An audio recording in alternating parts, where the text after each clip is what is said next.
That's right, boys and girls. Talking about the blues.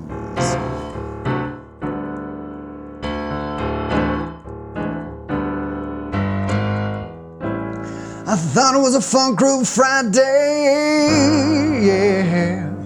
It was just another make it up on Monday blues. All right, enough messing around. Make it up on a Monday. Welcome back to another Make It Up on Monday. This time we're taking a look at some blues. I had a request. Somebody said, hey, I would love it if you'd write a little blues tutorial, and if possible, could you make it kind of more in the intermediate range? And this is a really excellent point. Hey, sorry to interrupt. This is me in the future, and I had a great suggestion from Sign Studio to show the final groove before we get into the 20 minutes of writing it. So I didn't do that when I made this video the first time, so we're gonna take a second. Let's listen to the end, and then we'll come back to the beginning.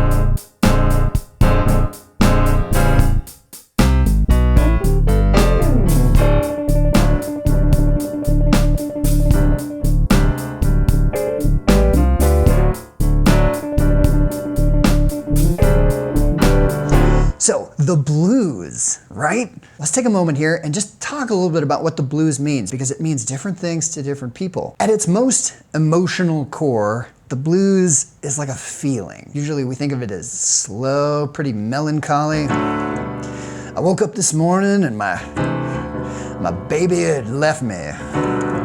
You're laying out your trials and tribulations to music. And that's definitely a key part of the blues. There's also this sort of a specific musical style, which I think a lot of us feel when you say, hey, play the blues. It's that slow shuffle, definitely a triplet feel, boom, boom, boom, boom, boom, boom, boom, boom, boom, boom.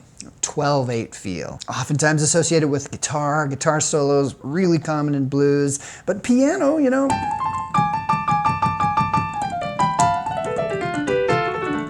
definitely is up there as one of those blues instruments. Not quite like the guitar, though. The blues isn't just a musical style. It's also, technically, a very specific chord progression. It's 12 bars long. At its simplest, you start off on the 1 chord for 4 bars. And then you move to the 4 chord for 2 bars. You go back to the 1 chord for 2 bars. Then you go up to the 5 chord for 2 bars, down to the 4 chord for 2 bars, down to the 1 chord, and then you do a little turnaround on the 5. But of course, there's a bajillion and one variations on that thing. You can go to the 4 for a bar right in the middle of that first 4 bars.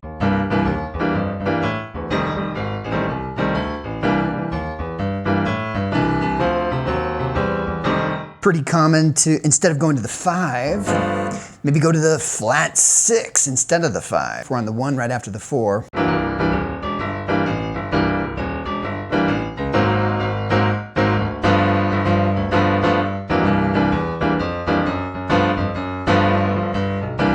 So you can even take a minor blues variation. Same kind of 12-bar thing, but let's do all minor chords for the most part. We'll go to that 4 chord. We'll do the flat 6 like we just talked about.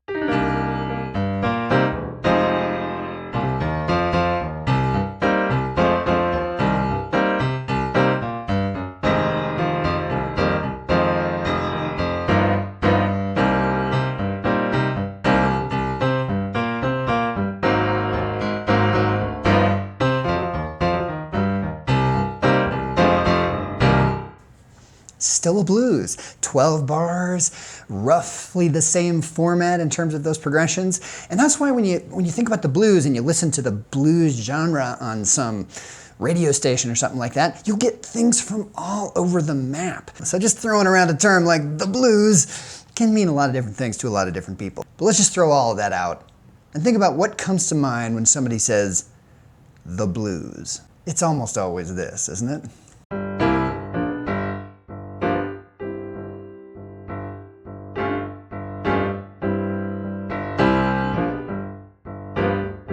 So what we're going to write today is some kind of slow 12/8 blues feel, and we want to keep it easy enough for intermediate students to be able to play this. So let's not get too carried away. The nice thing about the blues is the basics are kind of the same. You've got the shuffle, you've got this kind of a repeated bass thing, boom, boom, boom, boom, boom, boom.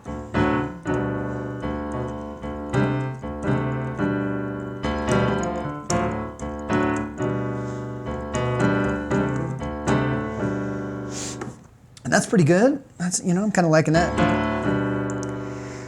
But if I'm going to write this, let's not just write a basic, the same as everything blues. We're not probably going to have a singer. It's going to be mostly instrumental. It's going to be pretty much a groove where the main focus is the piano part. So let's do something a little bit interesting. And one idea is to go, when we go up here to this next chord, let's go to a flat 5. It's just got this little bit of a air of mystery to it, a little dark. I'm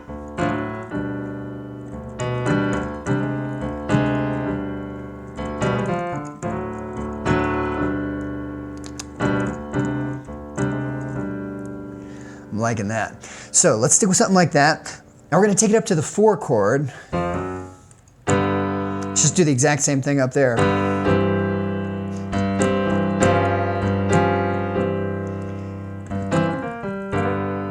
I like that. It's a little bit too high for my tastes in this same voicing anyways. It kind of loses a little bit of the darkness. So what happens if we move the voicing around a little bit? We're playing a G7 chord technically here, so maybe we bring it down and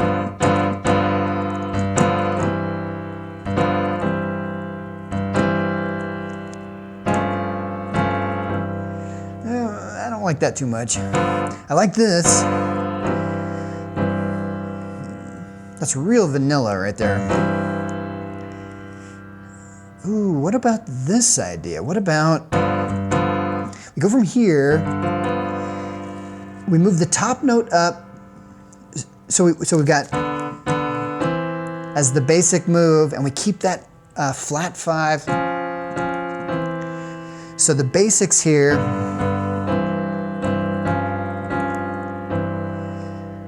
but let's add in, we've got that 7th, let's leave the 7th in place. Ooh, yeah.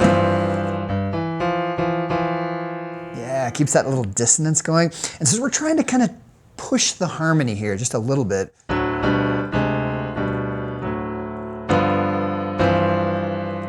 And then where and we just move everything up, so we got that moving in the middle, huh?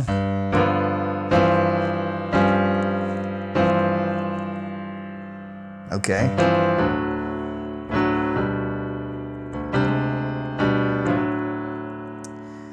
Now we could go to the 5 here.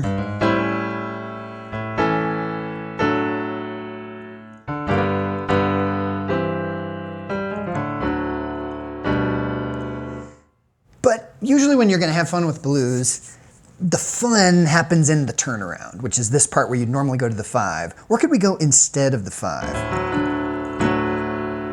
So we go to the 4. Get that cool thing that I'm liking.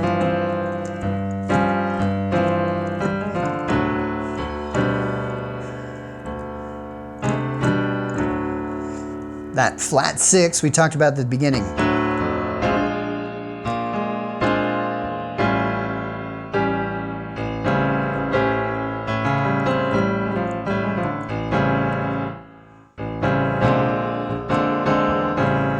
kind of liking the chord voicings being down in this dense, thick lower part.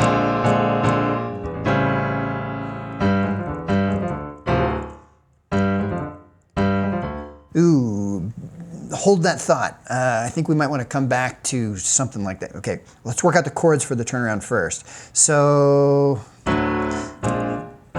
that 6 it's just kind of vanilla. What about going just to the 7, like the flat 7?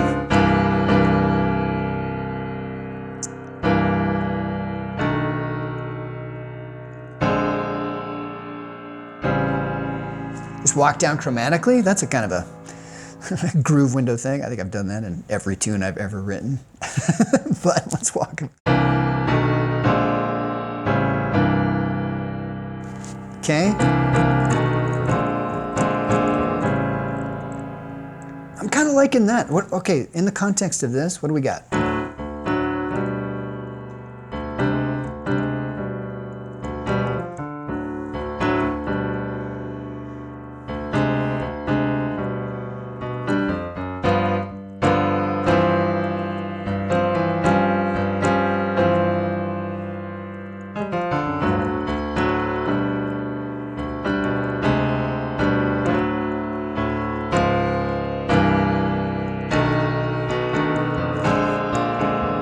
Let's extend that. Let's double the length of time there. Maybe something goes here.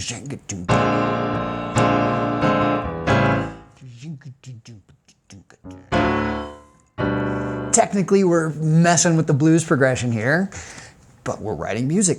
Do whatever we want, right? So, okay, I'm kind of liking that. So let's go down to...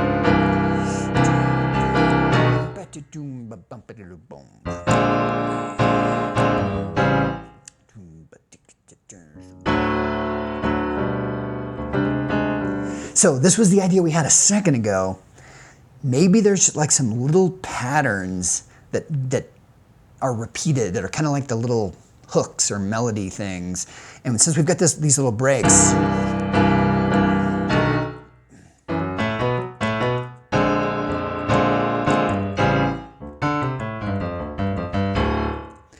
but we want to keep it intermediate, so not too hard. And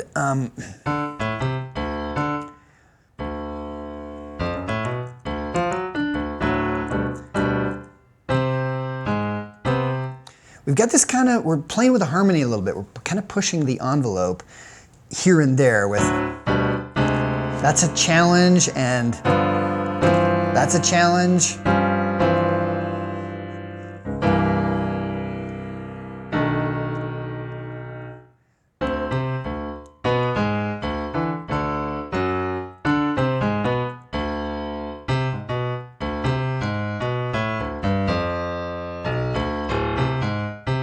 Just trying to kind of find something that's a little odd.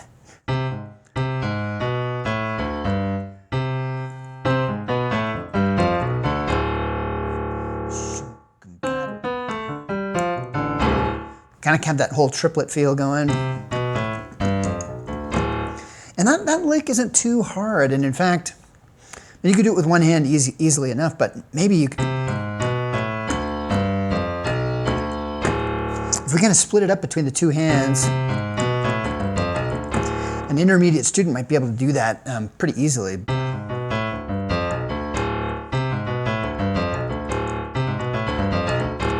Yeah, I like that, okay. Maybe that's how we start the tune.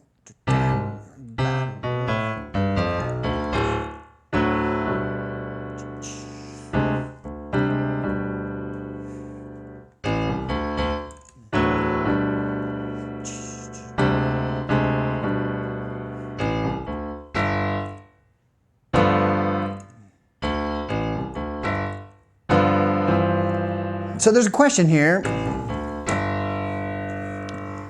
Is this too hard? I don't know. Let's make it a little bit of a challenge. So you got to jump up an octave here.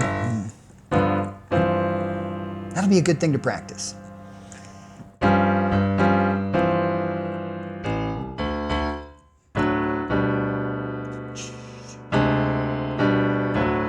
And I like that kind of walking down.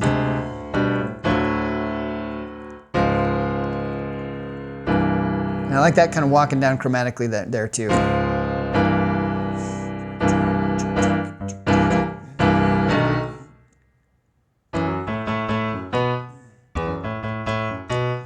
That's kind of cool. So what we're doing, we've got this triplet feel, bump, bump, bump, bump, bump, bump, bump, bump. And most of the time swing is the first and the last notes of the triplet. Bump, bump, bump, bump, bump, bump, bump. But at this slow of a tempo, I think it's okay to play with that a little bit. And so instead of just going bump, bump, bump, bump, bump, bump, bump, bump, bump, bump, bump, bump, bump, we can kind of play around with some of those rhythms.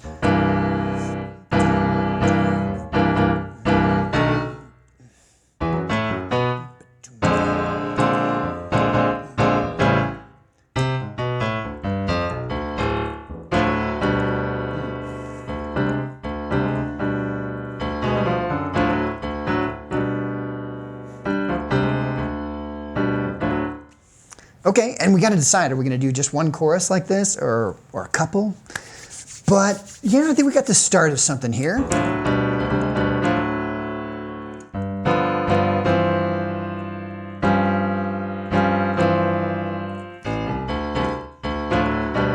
I kind of like those little left-hand fill patterns. I don't think this is too hard. Question, are we getting carried away here? Too many notes? I don't think so.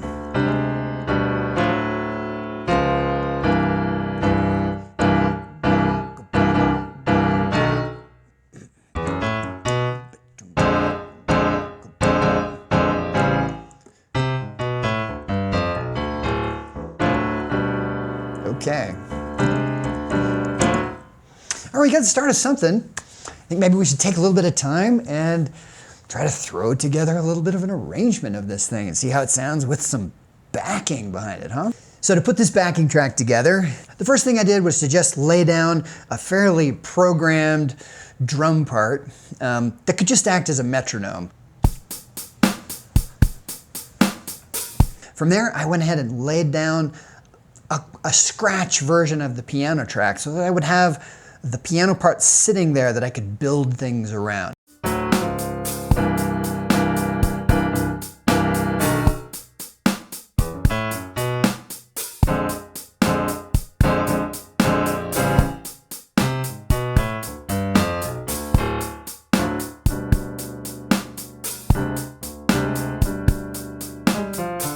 Next, I added some bass, threw in kind of a standard bass part that you would normally hear behind a blues like this that doubled a lot of those little licks that the piano part is playing.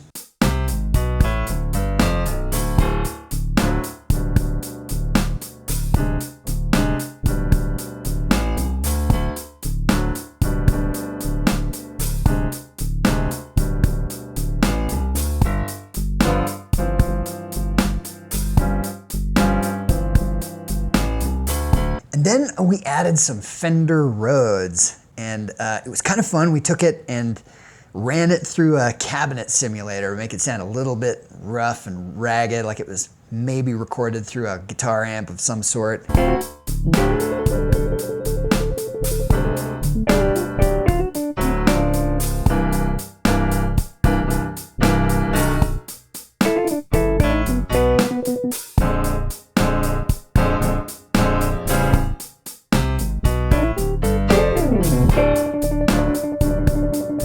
We did a little bit of cleanup on the drums. Like I said, this is quick and dirty, and ideally we would do a lot more of a human feel to the drum parts on this.